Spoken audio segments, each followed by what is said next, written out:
and Americans follow the new tracks west in a tidal wave of hope.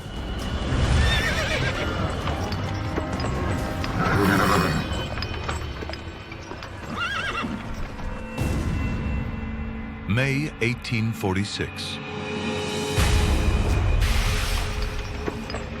Thousands of men, women, and children.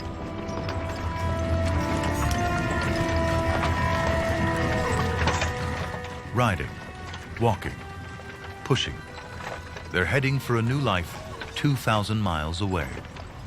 It was a land of opportunity. You can make of yourself what you want. You're only held back by your own desires.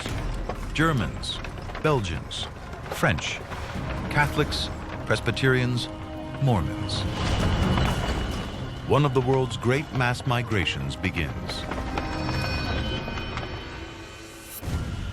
The pioneer spirit has moved on. In this colossal migration to Oregon and California, America will finally define its character. It's the American dream. Then, as now, the people want an already good life to get better. They can walk 10 miles a day for up to 6 months straight. Some go through 10 pairs of boots each. Half are children. En route, 1 in 5 of the women are pregnant. But these aren't America's poor. Families sell farms, save for 5 years to join the exodus, risking it all. I think if there is one episode that encapsulates the American spirit, I think it is probably the move west. Whip those mules and horses and cross those rivers and cross over those mountains to the unknown and say, I'm leaving everything behind. I'm leaving everything that I know behind to reinvent myself. A wagon and oxen cost minimum $5,000 in today's money. But it buys a complete life support machine. The wagons carry a precious cargo, 1,000 pounds of supplies and a grub stake for your journey, your entire new life in the West. The pioneering spirit is ingenious. Essential drinking water captured from rain on the wagon canvas. Even the oxen's dung is fuel for fires. And like today, there are tolls. Native Americans charge $10 for road and $100 for river crossings in modern money. But the greatest toll of all, human lives. In all, 20,000 Americans will die reaching the West, 10 graves for every mile. But one story of suffering and death will show just how far the pioneers will go to conquer the West.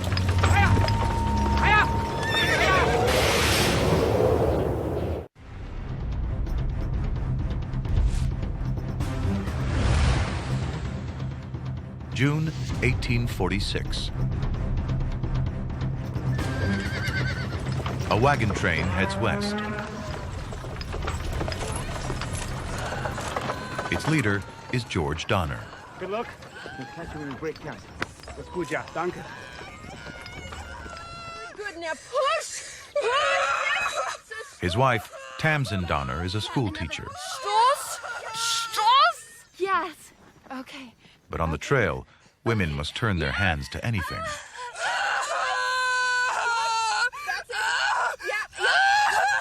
The Donner party are halfway across the blistering Wyoming prairie, miles from the nearest doctor, with barely any water. Good. Yes. Okay. I think the women who came across America in the early days must have been made up of the strongest fiber possible. It's unimaginable. Good. Yes. Ein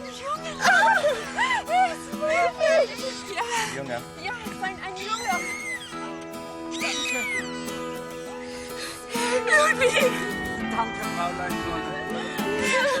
The new Americans' mother and father are Philippine and Ludwig Kesselberg.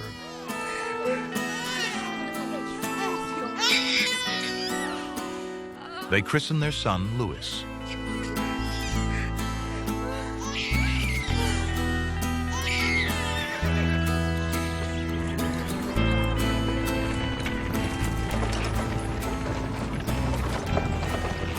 The journey is tough,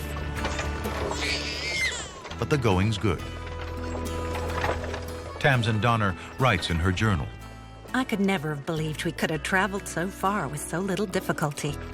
Indeed, if we do not experience anything worse, I shall say the trouble is all in getting started.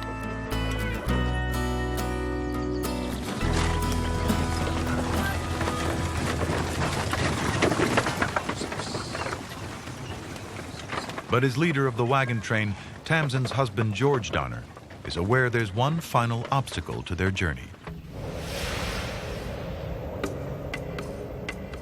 The Sierra Nevada. Peaks up to 14,000 feet. Fail to clear the mountain passes before the first snow falls, and the consequences are terrifying.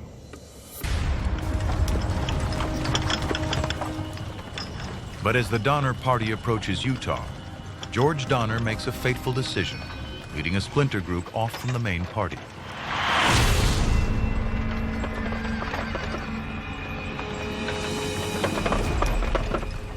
He's read one of the many new trail guidebooks, showing a shortcut that claims to shave 2 weeks off the journey time. Hastings Cutoff is said to be a saving of 400 miles. We are informed it is a fine level road with plenty of water and grass.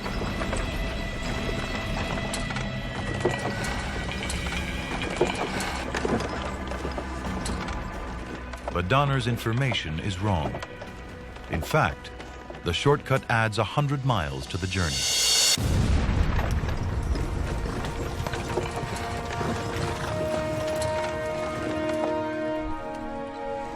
High in the Sierra Nevada, the Donner Party enters the Truckee Pass.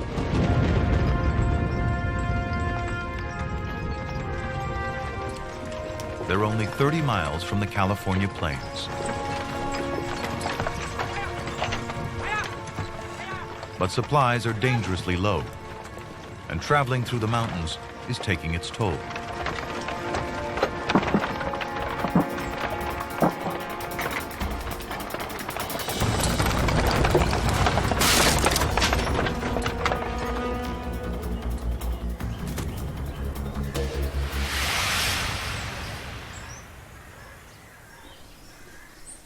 A broken axle. The Donner Party stops to make repairs. But that night, 5 feet of snow falls. Soon, the drifts are 60 feet deep.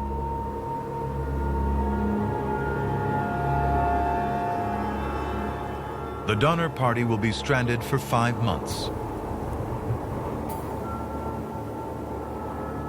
In just 3 weeks, they've eaten all their food.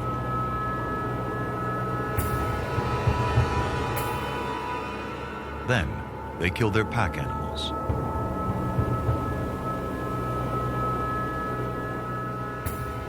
Next, they eat charred bones, twigs, bark, leaves, dirt, and worse.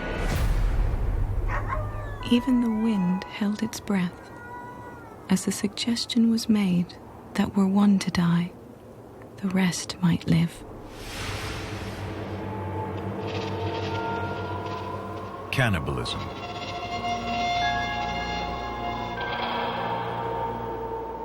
Christmas 1846. They eat their first human. Bodies are cut up, flesh labeled, so people don't eat their own kin.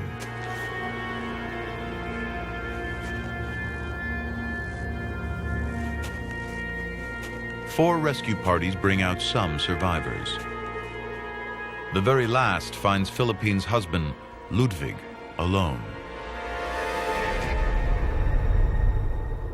He is surrounded by bones, entrails, and a 2-gallon kettle of human blood.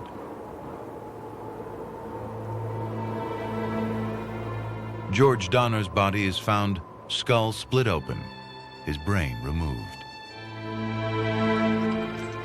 Tamsin Donner's body is never found.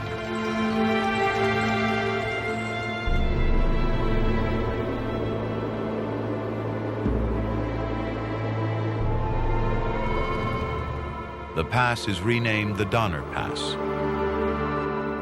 testament to the hardship of the pioneers' push west. Today, it's the Lincoln Highway. Thousands drive this road every year.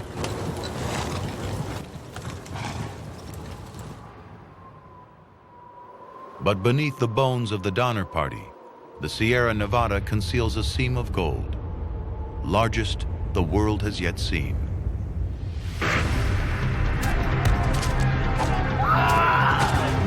Gold fever is about to change the West and the American character yet again.